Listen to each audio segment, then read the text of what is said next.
El nombre de la enseñanza del día domingo de la predicación fue el peligro de creer en una gracia que no es gracia, y el texto bíblico que se predicó, Primera de Juan, capítulo 3 versos 1 al 12. Para que recordemos, vamos a dar lectura en el nombre del Señor. Dice: miren cuán gran amor nos ha otorgado el Padre, que seamos llamados hijos de Dios. Y eso somos. Por esto el mundo no nos conoce, porque no lo conoció a Él. Amados, ahora somos hijos de Dios, y aún no se ha manifestado lo que habremos de ser. Pero sabemos que cuando Cristo manifieste, perdón, seremos semejantes a Él, porque le veremos como Él es. Y todo el que tiene esta esperanza puesta en Él se purifica, así como Él es puro. Todo el que practica el pecado practica también la infracción de la ley, pues el pecado es infracción de la ley. Ustedes saben que Cristo se manifestó a fin de quitar los pecados, y en Él no hay pecado. Todo el que permanece en Él no peca. Todo el que peca ni lo ha visto ni lo ha conocido.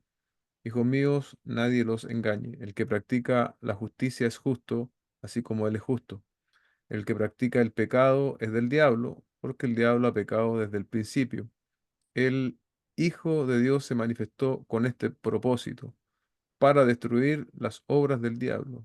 Ninguno que es nacido de Dios practica el pecado, porque la simiente de Dios permanece en él. No puede pecar, porque es nacido de Dios. En esto se reconocen los hijos de Dios y los hijos del diablo.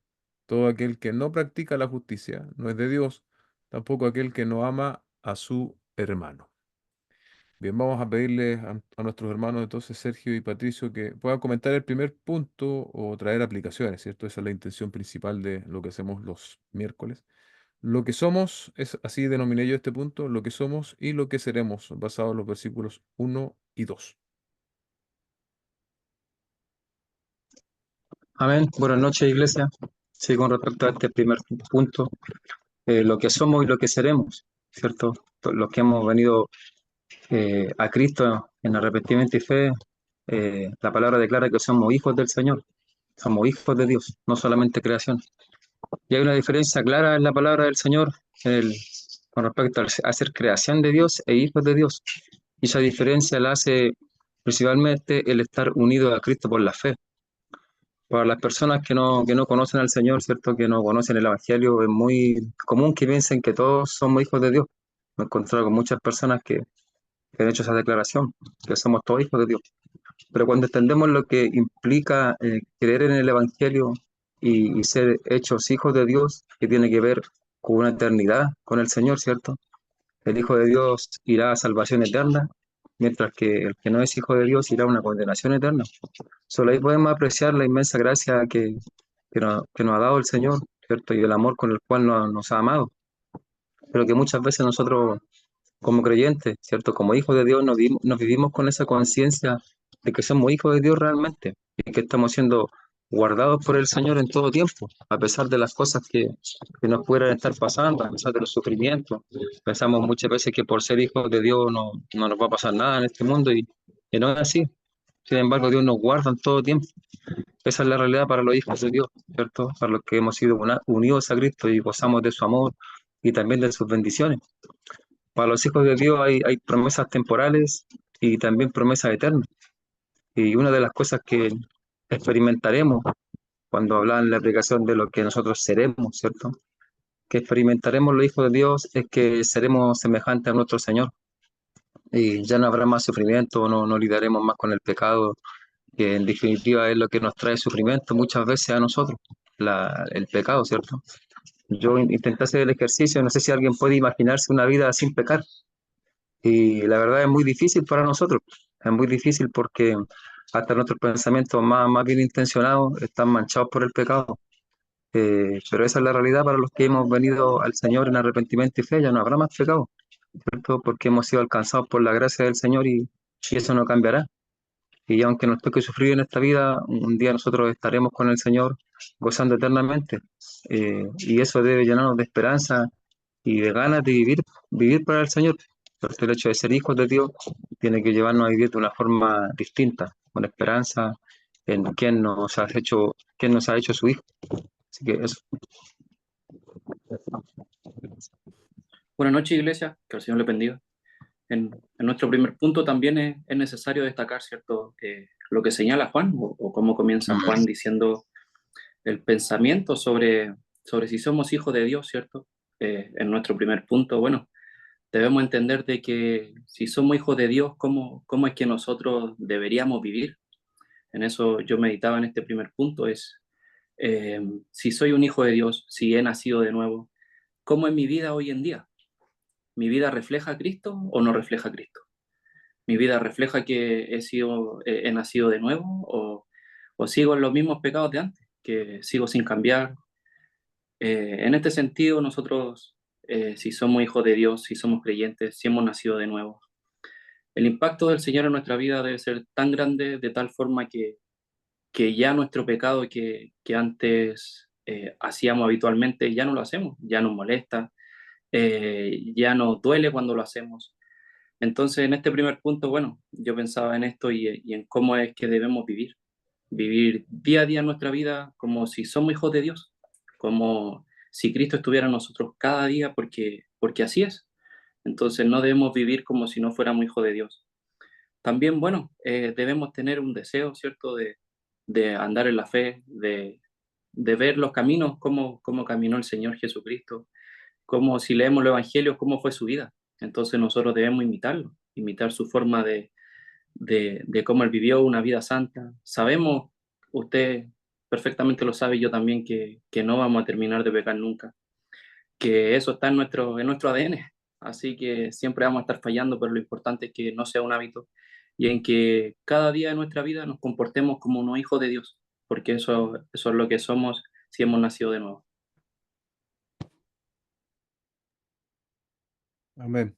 Bueno, los primeros dos versículos son lo que antes mencionábamos, ¿no? El primer versículo, lo que somos, y eso tiene que ver con lo que Dios ha hecho a través de Cristo. Y en el primer versículo también hay algo importante que considerar, que es cómo nos ve el mundo.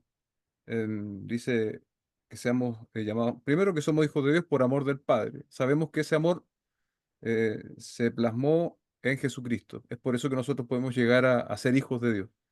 Y en la segunda parte del primer versículo dice, por eso el mundo no nos conoce, porque no lo conoció a Él. Y eso es súper importante destacarlo. El mundo, es decir, la gente sin Dios, que no ha venido a la fe, no lo puede comprender. Pablo también le dice a los corintios, ¿no? Lo espiritual debe discernirse espiritualmente. Y es por eso que no lo pueden entender, que no lo pueden comprender y en ese sentido, tal vez una aplicación necesaria que yo también mencioné el domingo, es que nosotros tengamos conciencia de eso y que nuestra labor allí es también poder comunicar el Evangelio con gracia, porque lo cierto es que todos y cada uno de nosotros estábamos en esa misma situación. Tú y yo, antes de venir a la fe, éramos precisamente de estas personas que no pueden entender a Dios y no pueden entender la relación de Dios con los creyentes.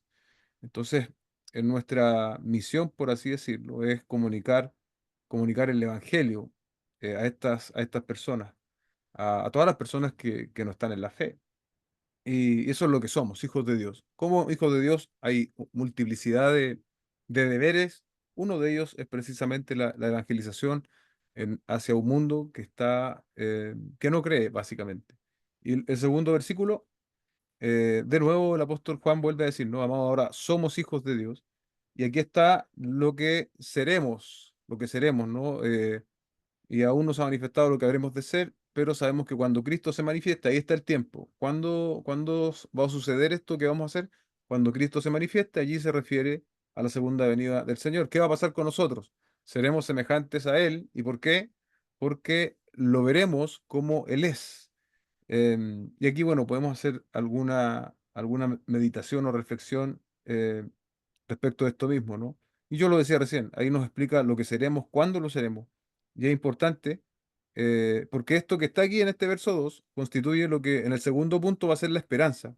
Nosotros tenemos este tipo de asuntos doctrinales respecto de la glorificación, de la venida de Cristo, de lo que va a pasar con nosotros, no son alternativos. O sea, yo no puedo decir sí, yo creo en Dios, pero yo no creo que Él va a venir y esas cosas. Yo creo que como que el cristianismo es útil para mí, me da una vida más ordenada, pero eso de que Jesucristo va a volver y que mi cuerpo va a ser transformado, yo en realidad lo pongo en duda. Si alguien llega a pensar así, lo cierto es que su cristianismo también está en tela de juicio, porque elementos doctrinales como este son irrenunciables para la fe cristiana. O sea, el hecho de que Jesucristo va a volver y de que nosotros vamos a ser como Él y que le veremos como Él es, porque ahora vemos a Cristo, ¿no?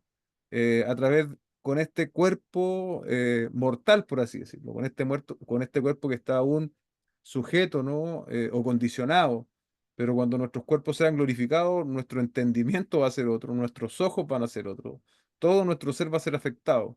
Por eso es que vamos a poder ver a Cristo como Él es. Y además le vamos a ver de manera literal, vamos a ver a Jesucristo, pero ya no con este cuerpo, sino con uno glorificado. Y aquí también podemos pensar en esto, ¿no? En que ahora somos hijos de Dios, verso 1 por medio de la obra de amor a través de Cristo. Y estamos viviendo en hostilidad, ¿sí? En un mundo que es hostil. Pero un día, cuando Cristo vuelva, seremos glorificados y vamos a vivir, iglesia, y esto debe ser una esperanza para nosotros, una certeza. Vamos a vivir en un escenario de perfecta y eterna comunión con Dios. ¿Se da cuenta? Hoy sí somos hijos de Dios, pero estamos en este mundo que en su mayoría está contra Dios. Pero un día, cuando Jesucristo vuelva, nuestros cuerpos van a ser cambiados a la gloria de Cristo. Vamos a experimentar una comunión con Dios como en esta tierra es imposible experimentar y vamos a vivir en esa perfecta comunión eternamente con el Dios Trino. ¿Se dan cuenta? Entonces ahí está lo que somos y lo que seremos. Y este versículo 2 es súper importante porque es el primer argumento que Juan utiliza respecto de cuál va a ser el caminar de los creyentes. Entonces ahí pasamos al segundo punto, que es el sello del caminar del Hijo de Dios entre los versículos 3 y 7. Dejo a mis hermanos nuevamente. Amén. Sí, el sello del caminar del Hijo de Dios. Estaba pensando justamente que nosotros, las personas debieran darse cuenta de la diferencia que existe entre los que creen en el Señor y los que no. A lo que voy yo, que una persona debiera identificar inmediatamente, después de algún tiempo, que yo vivo de forma distinta, ¿cierto? Así ni siquiera yo puedo abrir mis labios, porque el caminar del Hijo de Dios tiene que ser diferente a uno que no cree en el Señor. Eso tiene que ser así, ¿cierto? Y con respecto a eso es muy importante que nosotros constantemente nos estemos evaluando, ¿cierto? Con respecto a nuestra santificación, evaluándonos con respecto a la forma en la que debemos conducirnos, si hemos sido alcanzados por el amor del Señor, porque la Biblia lo manda. Nosotros estábamos meditando en el verso de 2 Corintios 13:5, ¿cierto? Pablo, la palabra nos manda a examinarnos, ¿cierto? A nosotros mismos, a ponernos a prueba para ver si realmente estamos en la fe. Debemos hacerlo a través de la palabra, ¿cierto? Y de la respuesta que nosotros tenemos a la palabra del Señor, porque muchas veces nosotros solemos evaluarnos y nuestra evaluación no es muy objetiva, ¿cierto? A veces nos creemos mejor o que somos muy santos, ¿cierto? Y muchas veces no es así. Debemos evaluarnos si hay o no frutos de santificación, ¿cierto? Sabemos que el proceso de santificación no es algo de un día para otro, ¿cierto? Ni de un mes para otro. Esto es de toda una vida, ¿cierto? A veces pareciera que es muy lento, pero conforme pasan los años, uno debiera ir identificando cuáles son esas áreas, ¿cierto? En las que yo debo santificarme e ir mejorando. Y la forma de mejorar es básicamente el arrepentimiento delante del Señor, no hay otra forma. Y recordar también que en esta carrera, ¿cierto? Que a veces uno siente que está solo, que cuesta santificarse. Esta carrera yo no la corro solo, ¿cierto? La corro junto a una congregación también, junto a muchos hermanos más que también están luchando día a día por santificarse más, ¿cierto? Lo que nos toca es trabajar duro por la santificación, ¿cierto? Pero en la gracia del Señor, eso es muy importante, porque como se habló en la predicación también, fuera de la gracia del Señor, nadie puede santificarse, eso es imposible, no es un esfuerzo meramente humano, ¿cierto? Es con la ayuda del Señor, ¿cierto? Y Dios es fiel en terminar la obra que comenzó en nosotros, si comenzó una obra de santificación, Él la va a terminar, pero yo debo ser responsable también. Eso.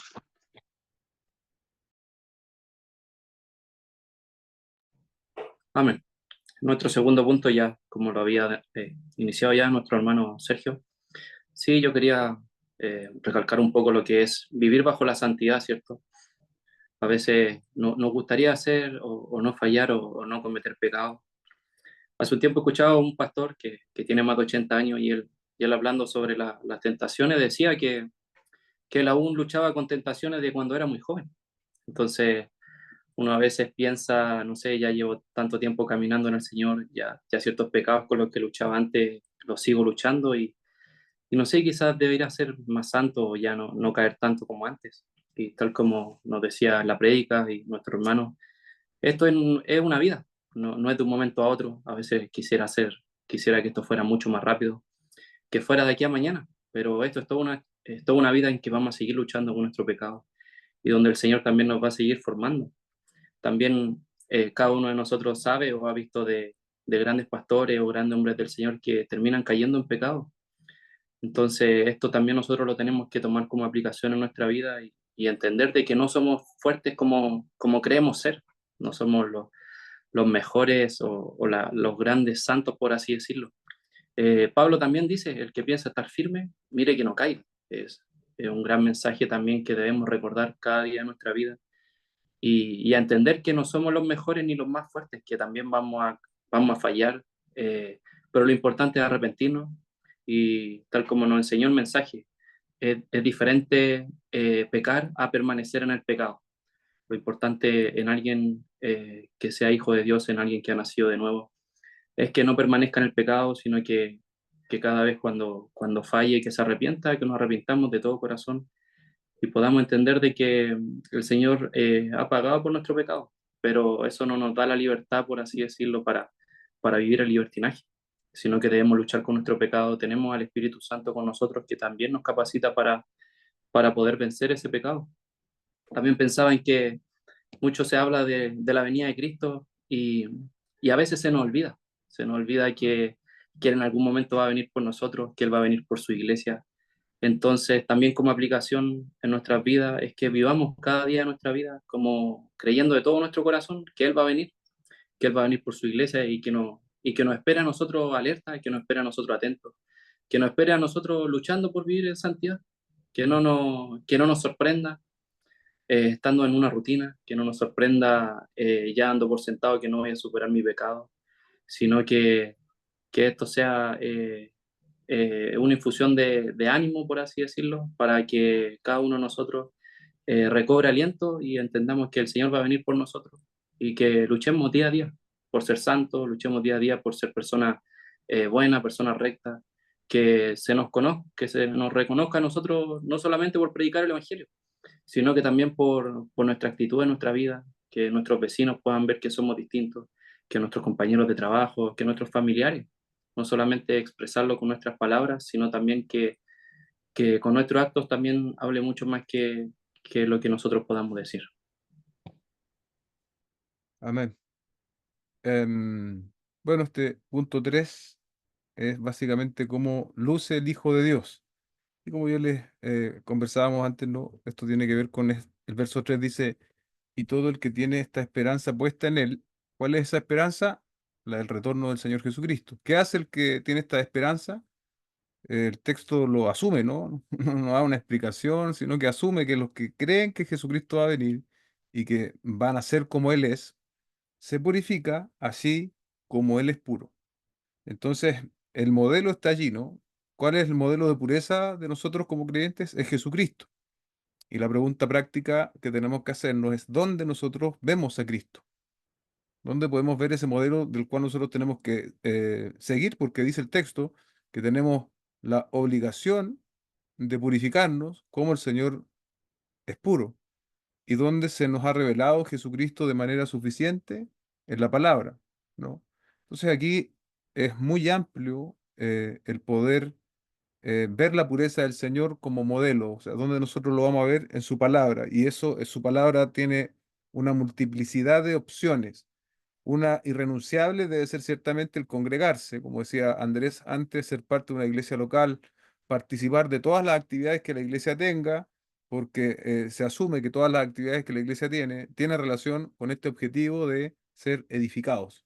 Entonces ahí entra, obviamente, la reunión o culto general, la reunión de oración, el Zoom de los días miércoles.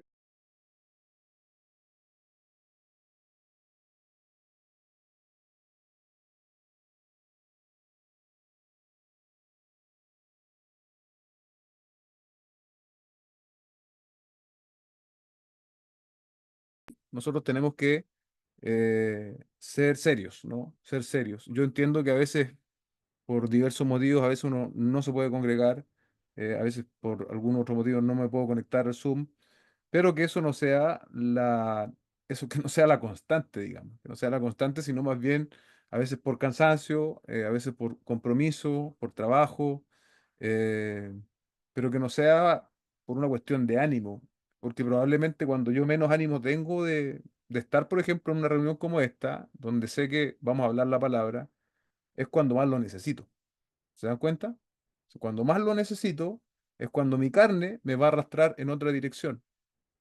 Y es en este tipo de instancias que la iglesia local tiene. En el caso nuestro es esto, ¿no? En otras iglesias tienen otras instancias.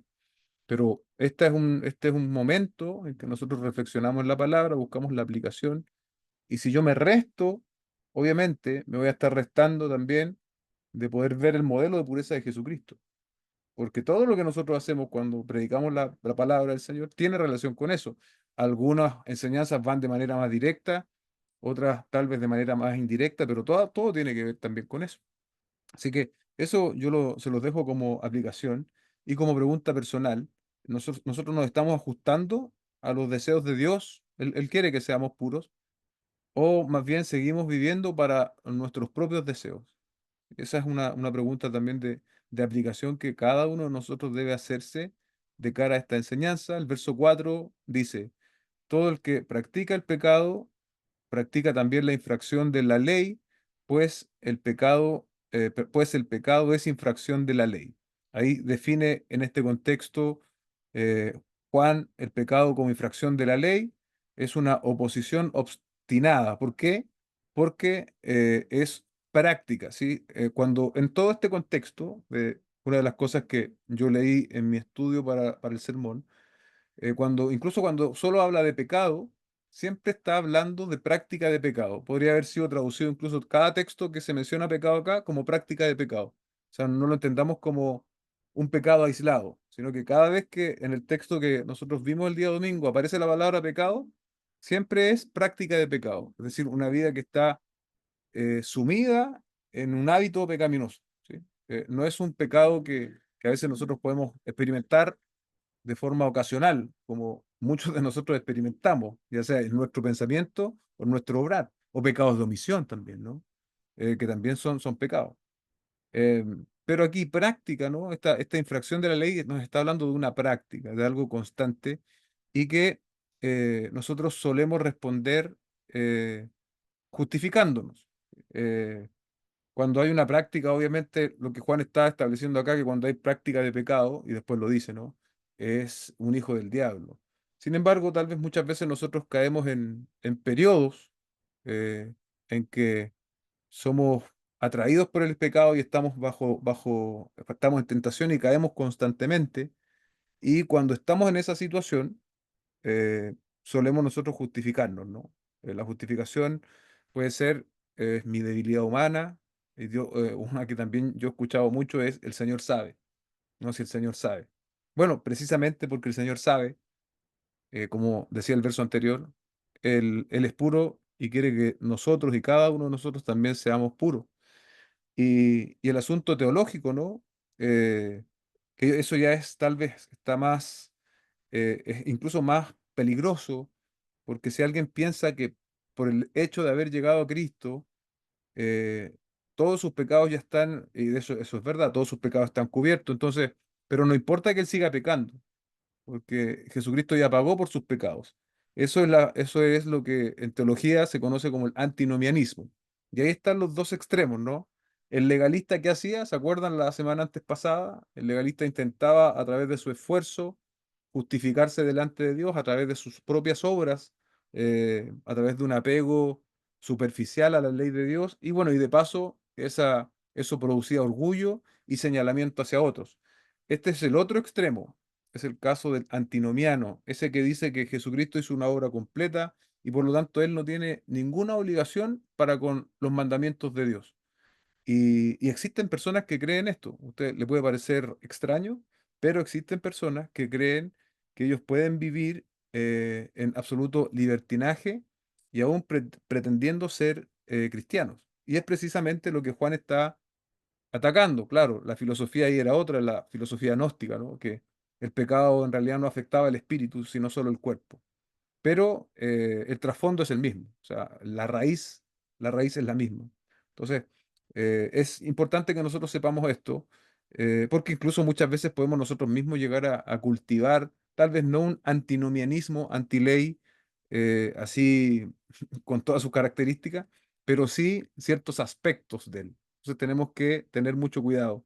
Es lo que Juan está aquí denunciando y golpeando que estaba ocurriendo a sus destinatarios. Y bueno, ahí pensamos en eso, ¿no? Pensamos en la debilidad, el Señor sabe, y tal vez en alguna oportunidad en que hemos estado sujetos a periodos en el cual no hemos manifestado el arrepentimiento tan rápido como debemos, pensemos en cuál ha sido nuestra excusa, cuál ha sido nuestra justificación. Porque cuando pecamos, iglesia, lo que debiese suceder con cada uno de nosotros es que vengamos en arrepentimiento lo más rápido que nos sea posible, de manera que el pecado no se transforme en nosotros en un hábito, en algo que nos pueda llegar a controlar y obviamente eso va a tener múltiples consecuencias. Y aquí también es importante hacer esta aclaración, no pensar, cuando nosotros hablamos de pecado así en este contexto, tal vez todo lo dirigimos al pecado de la inmoralidad sexual, pero también esto alcanza otro tipo de pecados, ¿no? El pecado de nuestro carácter, de nuestra ira, de nuestra envidia, todo lo que tiene que relación con el carácter, si somos chismosos, si hablamos mal de las personas, em, si somos personas egoístas, vanagloriosas, todas esas cosas también entran dentro de esto, y si también son parte corriente de nuestra vida, la palabra nos está invitando a arrepentirnos de esos pecados de administración tanto de recursos como de tiempo, cómo nosotros estamos administrando nuestro tiempo, cómo nosotros estamos administrando nuestros recursos económicos. ¿Tiene alguna cabida el reino de Dios dentro de nuestra administración de recursos económicos? ¿O estamos gastando todo en nosotros mismos, todo en nuestras necesidades de familiares o otras sean? También allí podríamos definir, ¿no? Y ver un problema en el carácter. Si actuamos de esa manera, estamos dando cuenta de un egoísmo y de una poca consideración del reino de Dios, ¿no? También del tiempo, ¿no? Del tiempo, cómo lo administramos. Entonces, ahí mi invitación es un poco ampliar el asunto de los pecados y cómo estos se pueden llegar a enquistar, no pensando solo en pecados horribles, así que nadie quiere nombrar, sino también en pecados con los cuales convivimos de manera mucho más, de manera mucho más habitual. Y eso tenemos que considerarlo, iglesia, porque recuerde que así como Jesucristo es puro, nosotros también debemos de purificarnos. El verso 6 dice, todo el que permanece en él no peca. Ahí se cumple lo que yo les decía antes. En realidad no es que no peque de manera absoluta, porque el único impecable dentro del reino de Dios ha sido Jesucristo. El resto de nosotros ciertamente pecamos. Entonces ahí podría esto traducirse como todo aquel que permanece en él no permanece en pecado. Podría también entenderse de esa manera. Em, Aquí algo interesante. Cristo por medio de su muerte quebrantó el poder del principio del pecado en nuestra vida. ¿Sí? Estábamos esclavos del pecado. Y Cristo no solo murió por mí, sino que nosotros morimos con Cristo. ¿Sí? Nuestra carne murió con Cristo y ahora nosotros podemos entonces someternos a Él y el pecado no tiene poder sobre nosotros.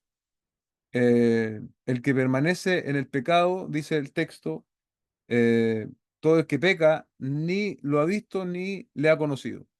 ahí empezamos a ver ciertas características muy claras, ¿no?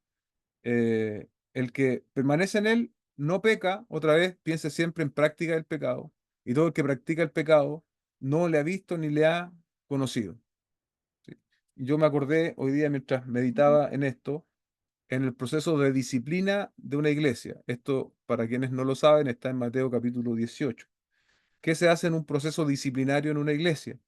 Si cuando una persona está en un pecado, digamos, que está dañando el testimonio de Cristo, el testimonio del Evangelio, afectando, digamos, a la iglesia local, hay, digamos, ciertos pecados, ¿no? que requieren ser disciplinados.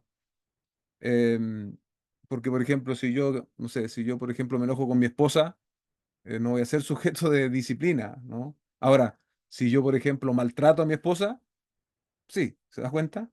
¿Se da cuenta? Entonces, hay diferentes, no todo pecado es, esta es la idea que yo quiero afirmar, no todo pecado es para disciplina dentro del contexto de la iglesia local, sino que son ciertos pecados que deben cumplir ciertas características. Ahora, el proceso de disciplina tal vez ilustra bien esto, ¿no?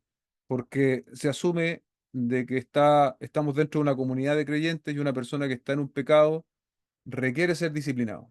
Es un pecado grave que atenta contra la gloria de Cristo, que afecta a la iglesia, que afecta a la propia persona, obviamente, tal vez a su familia. Entonces debe ser disciplinado. El primer paso que se define allí es que va una persona y habla con él. Si esa persona persiste en pecar, dice que debe tomar dos o tres testigos y de nuevamente reconvenirle a esta persona. Si esta persona después de esta segunda entrevista, digámoslo así, o confrontación, sigue pecando, entonces dice el texto que debe decírselo a la iglesia. Se le dice a la iglesia, y probablemente en la iglesia hay personas que conozcan a esta persona, y también traten de reconvenir y de llamarle al arrepentimiento. Si ya en esta última instancia esta persona sigue pecando, entonces el texto dice, si no hay arrepentimiento, ténganle por gentil y publicano. Entonces una persona que a pesar de estar en el contexto de la iglesia, a través de su persistencia en el pecado y no arrepentirse, da cuenta de qué, de que en verdad su conversión era aparente. ¿Por qué, iglesia? Porque un creyente genuino no es que no pequemos, pero cuando pecamos nos vamos a arrepentir. ¿Se da cuenta? Por eso el texto dice en Mateo 18 que debemos tenerle por gentil y publicano, en el sentido de que es alguien, como dice acá nuestro texto, dice, no lo ha visto ni lo ha conocido. ¿Se da cuenta? No lo ha visto ni lo ha conocido. Entonces ahí nosotros tenemos que también tener esa consideración, porque incluso este tipo de personas que pueden estar dentro de la actividad de la iglesia requieren la evangelización. Y es por eso que cada cierto tiempo y de manera constante, cuando a mí me corresponde predicar, que es casi siempre, como saben, casi todos los domingos, y cuando está la oportunidad de volver a enfatizar sobre el Evangelio, lo hacemos. Porque nosotros, yo mismo, no tengo un escáner espiritual para determinar quién es nacido de nuevo y quién no. Obviamente hay ciertas evidencias que dan cuenta de este nuevo nacimiento, como el mismo texto nos está mostrando. Y por eso tenemos que volver a predicar el Evangelio cuantas veces sea necesario. El día domingo comenzamos un texto de estudio en la oración. Lo primero que el autor hace es exponer el Evangelio. ¿Y qué hicimos el domingo en la mañana entonces? Volvimos a exponer el Evangelio. Y cada vez que sea necesario, cada vez que haya una oportunidad, volvemos a exponer el Evangelio. Porque puede haber personas que están en la actividad de la iglesia, pero sin embargo no han venido a la fe. Y es lo que estaba pasando acá. Es lo que estaba pasando acá. Y no solo no habían venido a la fe, sino que querían mal influenciar al resto de la comunidad para que creyesen en este falso evangelio o en esta falsa gracia que no transforma. Eh, Hay una relación directa, y aquí leemos Primera de Juan, capítulo 2 verso 3 y en esto sabemos que lo hemos llegado a conocer, la misma palabra que estábamos hablando recién, ¿no? Si guardamos sus mandamientos. Aquí está de manera concreta y objetiva, ¿no? El conocer a Cristo nos lleva a qué? A obedecer o a guardar sus mandamientos. Y ahí no hay más lugar para dudas o objeciones. ¿Usted conoce a Cristo? Si usted conoce a Cristo, ¿usted qué va a hacer? Va a obedecer sus mandamientos. ¿Lo va a hacer de manera perfecta las 24 horas del día, los 7 días de la semana? No, no lo vamos a hacer de manera perfecta, pero esa intención va a ser una constante en nuestras vidas y no un accidente. Constantemente vamos a querer obedecer los mandamientos del Señor que están en su palabra, que tienen que ver con ese modelo de pureza que hablábamos antes, ¿no? Y verso 7, hijos míos, nadie los engañe. Em, Esto es engaño por agentes externos. Eso era lo que estaba sucediendo en la realidad de los destinatarios de Juan. Pero yo también mencionaba, iba un poco más allá, y es el autoengaño que a veces también nosotros podemos tener, ¿no? Al pensar de que podemos vivir una vida cristiana ligera sin tener verdaderos cambios en nuestro carácter y en nuestra forma de vida. Aquí hay iglesias, hermanos, acá de este lado, ¿no? Acá en Chile no hay tantas. Yo creo que acá en Santiago podemos contarlas tal vez con una mano. Hay iglesias liberales. ¿Qué es una iglesia liberal? Es una iglesia que afirma ciertas partes de la doctrina bíblica. Ellos enfatizan, por ejemplo, mucho el amor, pero es un amor distorsionado, porque una iglesia liberal puede llegar, por ejemplo, al asunto de celebrar matrimonios de parejas homosexuales, porque ellos enfatizan tanto el amor que lo llegan a distorsionar para finalmente atentar contra otro mandamiento claro del Señor. ¿Se dan cuenta? No hay tantas iglesias liberales acá en Chile aún. Probablemente durante los próximos años vamos a ver más, pero sí hay mucho pensamiento liberal. ¿Sí? Cuando hay poca Biblia, cuando hay poca doctrina, es muy fácil que los pensamientos liberales se infiltren dentro de los creyentes, dentro de los cristianos.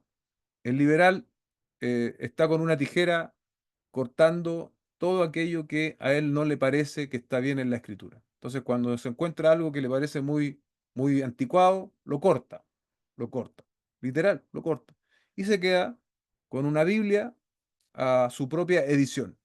No, yo creo que sí, que creo en el amor del Señor, creo que Él fue un buen maestro, pero tú no puedes creer que Él hizo milagro. Eso fue puesto ahí por los autores para ese contexto, porque creían en ese tipo de supersticiones, dirían ellos, ¿no?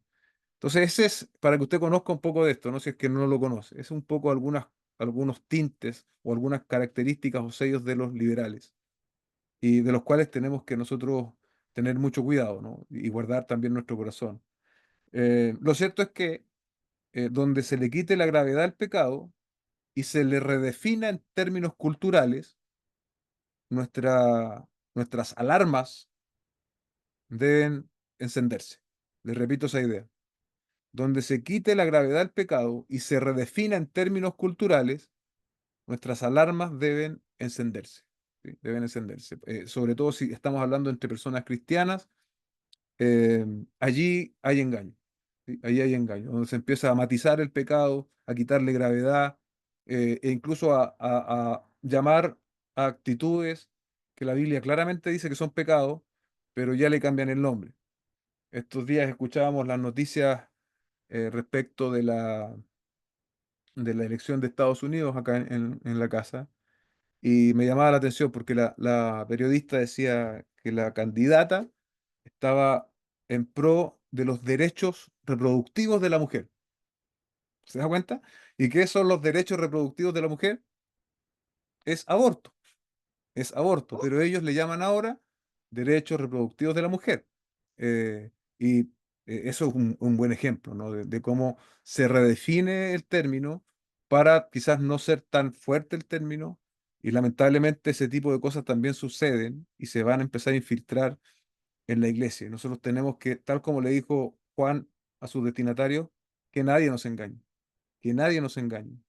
No importa que sea teólogo, no importa que tenga mucho conocimiento, no importa nada, iglesia. Nosotros, nuestra misión, nuestra obligación, nuestro objetivo como iglesia local y como parte de esta iglesia local es ceñirnos y mantenernos en lo que Dios nos ha revelado en su escritura, así resulta impopular, así nos alcancen ciertas consecuencias. Lo que nosotros tenemos que hacer es permanecer fiel a la enseñanza del Señor.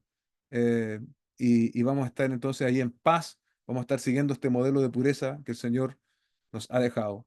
Em, ahora nosotros, en nuestra situación actual, ¿no? Está estos, mm, esta, este desarrollo o estas características del pecado que Juan está estableciendo de personas que estaban dentro del contexto, pero que finalmente no eran creyentes, porque practicaban el pecado sin ninguna culpa, sin remordimiento y sin arrepentimiento.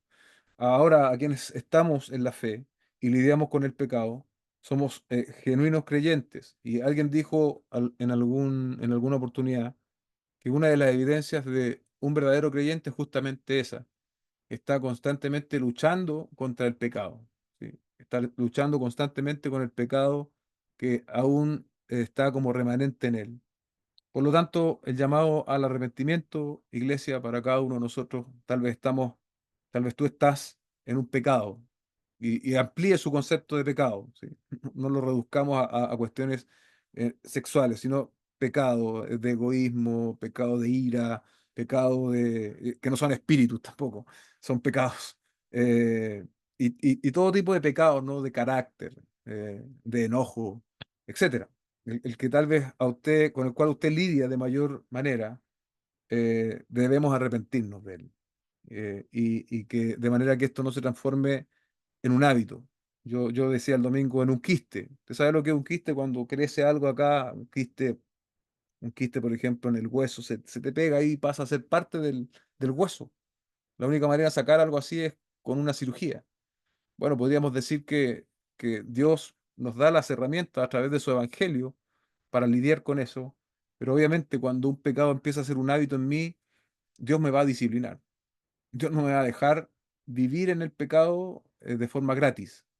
Dios me va a disciplinar y Dios va a buscar la forma de disciplinarme si yo soy un genuino hijo de Él. Pero obviamente nosotros también tenemos que tener esta voluntad presta, ¿no? Y no darle ventaja al pecado. ¿Sabe lo que pasa, iglesia? Si nosotros le damos ventaja al pecado, si se infiltra este pensamiento, no, si no es tan grave, todos lo hacen, ¿no? Ese tipo de cosas, el pecado empieza a encadenarnos, empieza a hacer su trabajo nuevamente, Satanás saca ventaja y entonces las consecuencias de eso nos van a alcanzar. Si somos genuinos creyentes, obviamente no es que vamos a perder nuestra salvación por eso, pero vendrá la disciplina del Señor sobre nuestras vidas y las consecuencias del pecado te van a alcanzar, ¿sí?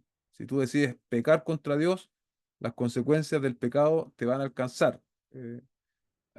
Me acuerdo, mi hermano lo decía así, me parece una buena ilustración. Si tú tomas la piedra y la lanzas contra un vidrio, tú aunque te arrepientas en el tránsito de la piedra, en su trayectoria, el vidrio se va a romper igual. ¿Sí? Eso más o menos funciona también con el pecado. Vamos a tener consecuencias. Obviamente las consecuencias son proporcionales al pecado cometido. ¿Sí? Em, no va a seguir hablando porque me puedo ir, puedo irme ahí por las ramas, pero vamos a dejarlo ahí, ¿no? Para que usted lo tenga en consideración. En contraste, ¿qué hace el verdadero creyente? Practica la justicia. ¿Se da cuenta que es la antítesis, es lo contrario? El falso creyente practica el pecado. Ahora, verso 7 en la parte B, el que practica la justicia es justo, otra vez, así como él es justo. ¿Se acuerda que antes se nos hablaba del ejemplo de pureza? Bueno, ahora Juan añade el tema de la justicia.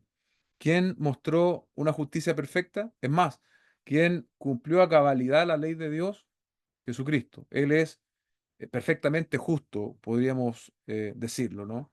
Y Él es otra vez nuestro modelo. Él es nuestro modelo de pureza, Él es nuestro modelo de justicia, Él encarnó la palabra de Dios. Por lo tanto, si hemos nacido de nuevo, eh, lo natural que se espera de nosotros es que vayamos en pos de este ejemplo que es Jesucristo. Antes de la justificación, antes de que hubiese vida espiritual en nosotros, no podíamos, éramos esclavos del pecado. Una vez que la vida de Cristo, el Espíritu Santo mora en nosotros, somos libertos o libertados y podemos entonces ahora practicar la justicia, practicar la pureza y caminar en esta vereda, ¿no? Em, el tercer punto, finalmente, dejo también a mi hermano, el origen satánico de la práctica del pecado. Amén. Sí, la palabra del Señor es muy clara, ¿cierto? Y es fuerte la declaración de Juan, pero es la realidad. El que practica el pecado es del diablo. Y yo debo tener claro eso porque cuando yo decido pecar, ¿cierto? En vez de obedecer a Dios, lo que estoy haciendo es hacer la voluntad del diablo antes que hacer la voluntad de Dios, ¿cierto? Y como bien decía el pastor recién, Juan no hace la diferencia entre la práctica de pecado grave, ¿cierto? Que nos pudiera parecer a nosotros grave, como, y que es grave, ¿cierto? Pecado sexual, adulterio, por ejemplo, ¿cierto? Pecados que a nosotros nos pudieran parecer menos graves, como algún mal pensamiento, el orgullo, ¿cierto? Si es una práctica constante y sin arrepentimiento, esto podría estar dando cuenta quizá de alguien que no ha nacido de nuevo, porque yo puedo estar practicando un pecado que nadie a lo mejor se da cuenta. No sé, sacando algunas cosas quizá de mi trabajo sin que nadie se dé cuenta, algo que sea barato quizás, no sea una hoja o un clavo, no sé, dependiendo del trabajo que tenga cada uno, ¿cierto? Pero si es un pecado delante de Dios y si yo persisto en él y sin importarme la opinión del Señor en su palabra, eso también podría estar dando cuenta de una vida quizás que no ha sido regenerada, ¿cierto? Hay una gran diferencia, como se ha hablado, entre pecar eventualmente y practicar el pecado. Ahí nosotros leemos en Romanos 6, versículo 1 y 2, dice, ¿qué diremos entonces? ¿Continuaremos en pecado para que la gracia abunde? De ningún modo, dice Pablo, nosotros que hemos muerto al pecado, ¿cómo viviremos aún en él?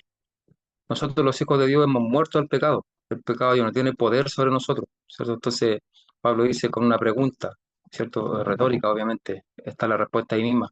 ¿Cómo viviremos aún en él? No, no podemos vivir en esta práctica del pecado.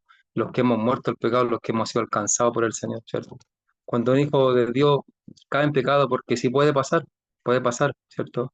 Esa nueva naturaleza no le va a dejar perseverar en el pecado, ¿cierto? Vivirá las consecuencias del pecado, pero vendrá el arrepentimiento delante de Dios, producto de esa nueva naturaleza, ¿cierto?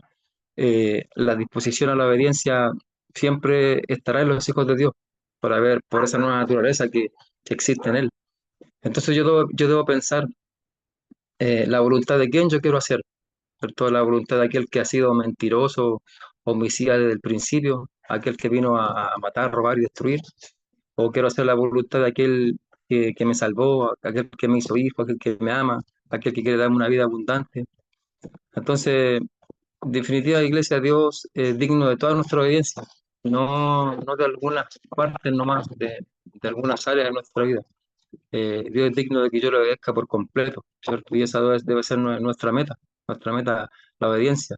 Con todos nuestros errores y las veces que vamos a pecar, la disposición a obedecer siempre tiene que estar en nosotros que somos hijos de Dios. Amén. Sí, continuando ya con nuestro último punto, vemos, ¿cierto?, que comienza diciendo el que practica el pecado, el que permanece. Y eso debe quedar sumamente claro en la diferencia en quién permanece en el pecado y quién peca, por así decirlo, de vez en cuando y lucha con eso. De hecho, el mismo Juan en el capítulo 2 dice, ¿cierto? Lo voy a leer. Dice, hijitos míos, les escribo estas cosas para que no pequen. Primera Juan, capítulo 2. Si alguien peca, tenemos abogado para con el Padre, a Jesucristo el justo.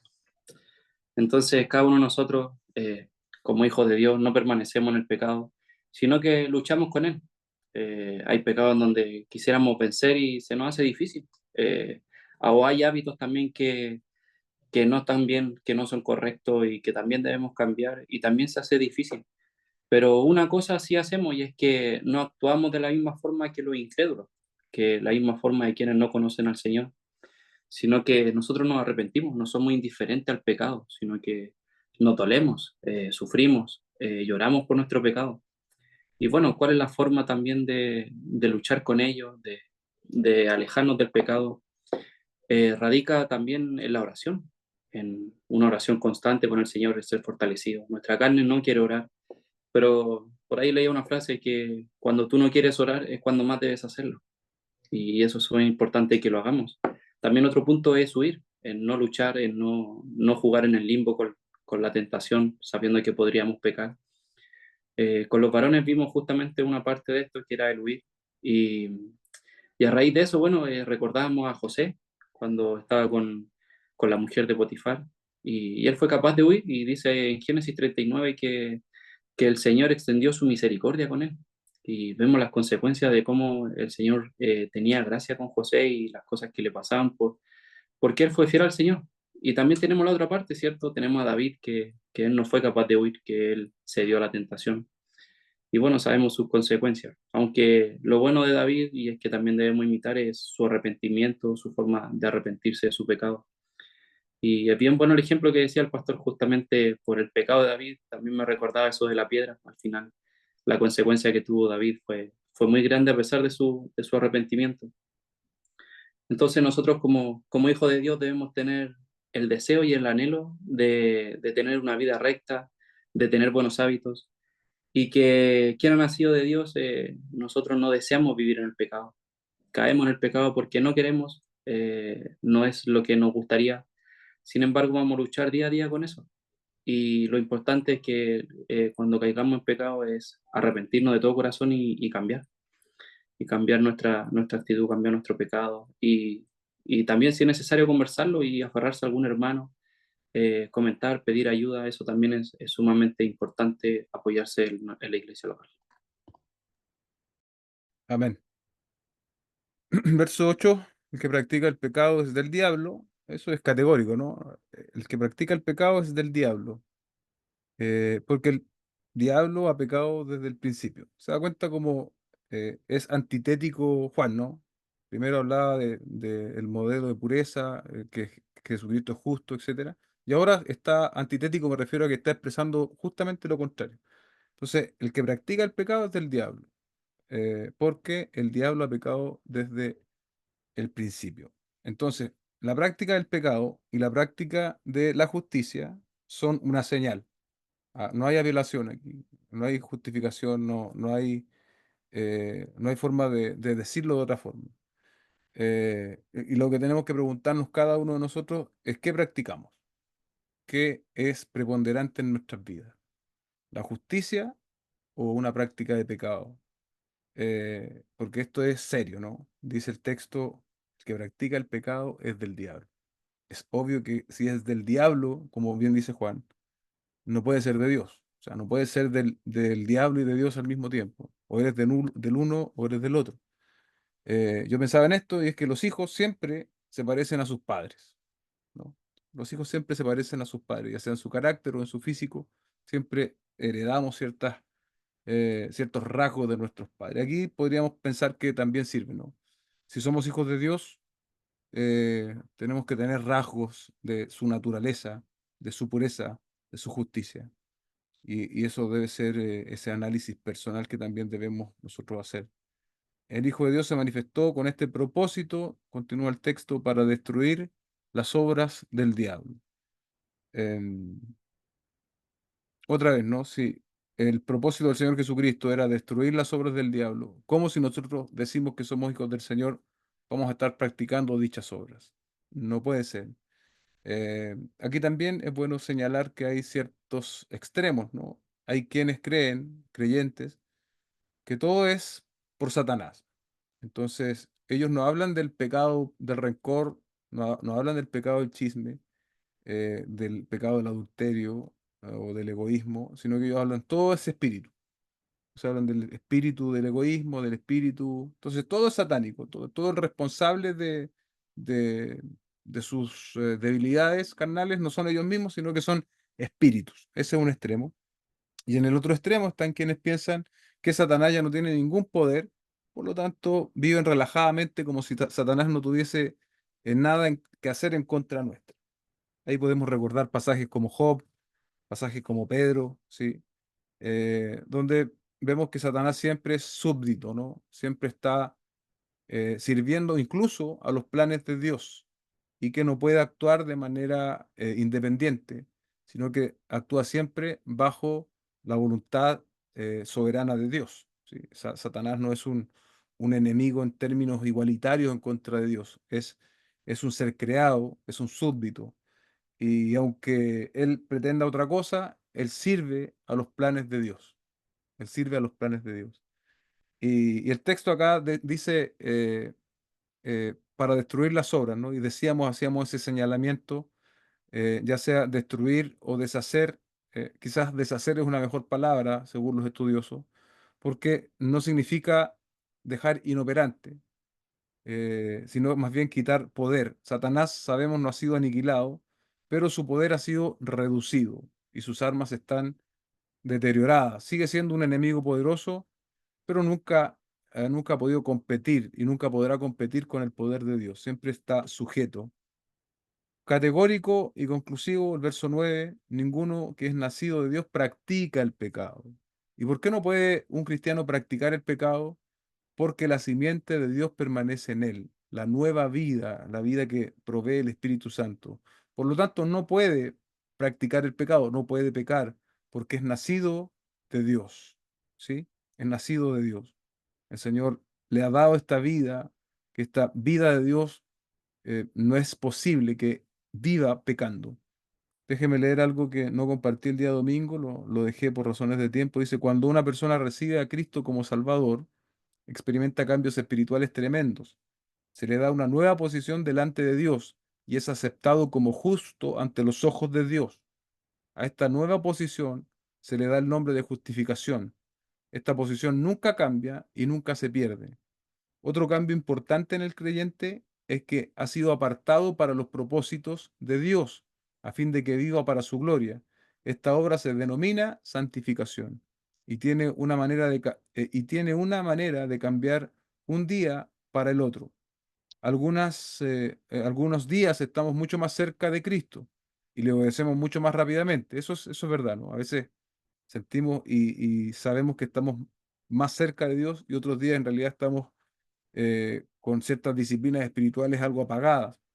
Pero quizás el cambio más drástico en un creyente nuevo es el que llamamos regeneración, que la regeneración es el nuevo nacimiento. Lo que Juan acá dice, el que es nacido de Dios.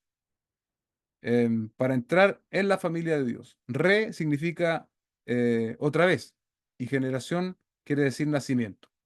O como dice Juan capítulo 3 en el Evangelio, nacido de arriba también. En otro término, está hablando de lo mismo, regeneración, nuevo nacimiento, nacer por la palabra, son sinónimos.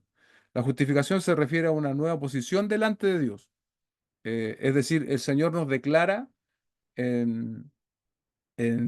por la obra de Jesucristo, nos declara justos, iglesia. El Señor nos declara justos por la justicia de Cristo que nos es imputada. La santificación quiere decir que es separado para Dios. Ahí también los teólogos hablan de santificación posicional, en el sentido de que hemos separados para Dios, y la santificación progresiva, y es esa la que la Biblia en pasajes como esto nos muestra que nosotros participamos. Tenemos participación. Tenemos que inclinar nuestra voluntad a santificar nuestras vidas. Y la regeneración corresponde a una nueva naturaleza, la naturaleza de Dios. Eso dice Warren Wiersbe. Finalmente, verso 10 también más o menos repitiendo lo mismo. En esto se conocen los hijos de Dios y los hijos del diablo. Todo aquel que no practica la justicia no es de Dios, tampoco aquel que no ama a su hermana, a su hermano, perdón. La diferencia entonces es sumamente claro. Em, Las preguntas finales que yo compartía las voy a solo comentar. Sé que estamos un poco ya sobre la hora. Tengo preguntas para nosotros, iglesia, para cada uno. ¿Tengo la naturaleza divina dentro de mí o simplemente estoy aparentando ser creyente? Es una pregunta dura, ¿no? Pero que tenemos que hacernos. A los hombres los podemos engañar, podemos llegar a escalar, entre comillas, en el organigrama eclesiástico, eh, y se ha visto, ¿no? Yo me acordaba de Wesley, no sé si ustedes conocen a Wesley, es el padre de la iglesia metodista. En su propio libro, en una autobiografía, él menciona que él fue predicador del Evangelio, incluso vino a Estados Unidos a predicar, pero él no había nacido de nuevo. Y fue precisamente en un viaje de vuelta a Inglaterra donde él conoció a unos hermanos moravos. Y esos hermanos moravos eran mucho más, ¿cómo decirlo?, más eufóricos en su fe, etcétera, y fue a través de ellos que él llegó al conocimiento de Dios. Y el hombre había estado predicando al conocimiento del Evangelio, más bien dicho, porque siempre fue muy criado, digamos, en el ambiente evangélico. Y él había estado predicando. Había sido un predicador itinerante en muchas iglesias, reconocido, pero él reconoce su conversión viniendo de predicar. ¿Se da cuenta? Entonces, ahí tenemos también nosotros que pensar en eso. La actividad no convierte. O sea, la actividad evangélica no convierte. El estar haciendo algo dentro de la iglesia no convierte. Esto es algo espiritual. Esto es algo espiritual, es algo que solo Dios puede hacer en el corazón del hombre. La segunda pregunta, ¿cultivo esta naturaleza divina leyendo la Biblia y orando diariamente? ¿De qué nos estamos alimentando? Porque un hecho es que de lo que estamos recibiendo hoy en día, de la prioridad de nuestra dieta, es lo que refleja eh, o bien o nuestra carne o nuestro espíritu. ¿Sí? A veces nosotros, ¿qué hacemos? Tenemos un poco de ambas. Alimentamos un poco la carne, un poco el espíritu. Tenemos dietas mixtas. Es como combinar cosas que no deben combinarse. Usted, si combina ciertos alimentos, usted se va a indigestar. Aquí en la fe puede ocurrir algo similar. Nosotros un poco alimentamos la carne, un poco alimentamos el espíritu. Eso va a producir malestar a nuestro ser y principalmente delante del Señor. No vamos a poder crecer, no vamos a poder madurar. Entonces tenemos que buscar leer la Escritura, orar diariamente. Pregunta 3: ¿algún pecado no confesado ha contaminado mi hombre interior? Estoy dispuesto a confesarlo y abandonarlo. Este es un examen personal. No retrase el arrepentimiento. No retrase el arrepentimiento y no retrase la confesión de sus pecados. Hoy mismo, tal vez antes de acostarte, si hay algo con lo que has estado luchando, o un pecado en el cual te has visto tentado y has cedido, esta misma noche, ora al Señor, arrepiéntete, confiesa tus pecados delante de Él y pídele que Él te dé la convicción de pecado y el arrepentimiento genuino para salir de esa situación. Como decía Patricio antes, si necesitas ayuda, pídela, pídela para poder salir de esa situación. Pregunta 4: ¿permito que mi vieja naturaleza controle mis pensamientos, deseos o me gobierna una nueva naturaleza? Y la última pregunta: cuando aparece la tentación, ¿juego con ella o huyo? Me someto inmediatamente a la naturaleza divina que está dentro de mí. Frente a la tentación, tenemos que huir, ¿sí? Huir. No pretender que tenemos fortaleza personal para enfrentarla, sino que la tentación, amados hermanos y hermanas, tenemos que huir de ella. Finalmente, esta frase, que es la frase, digamos que es un poco un sumario de la enseñanza, se la repito: si fuimos alcanzados por la gracia salvadora, dicha gracia nos transforma y la obediencia al Señor ya no es una alternativa a considerar, sino más bien es una nueva forma de vivir. Amén. Vamos a orar para entregar esta aplicación. Padre, te damos gracias por la oportunidad que tú nos das de venir a tu palabra y de reflexionar en ella, de aplicarla desde un punto de vista más práctico. Ayúdanos, Señor, a que este confrontar que cada uno de nosotros debe hacerse sea real y que esta enseñanza nos sirva para dar un paso hacia adelante en nuestra vida de santificación.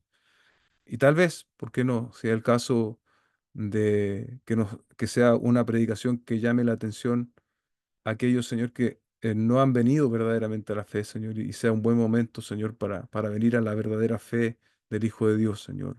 También este es un mensaje con un alto impacto evangelístico, Señor. Fuera de tu Hijo Jesucristo no hay oportunidad para el hombre, Señor, de redención, es solamente a través de Él.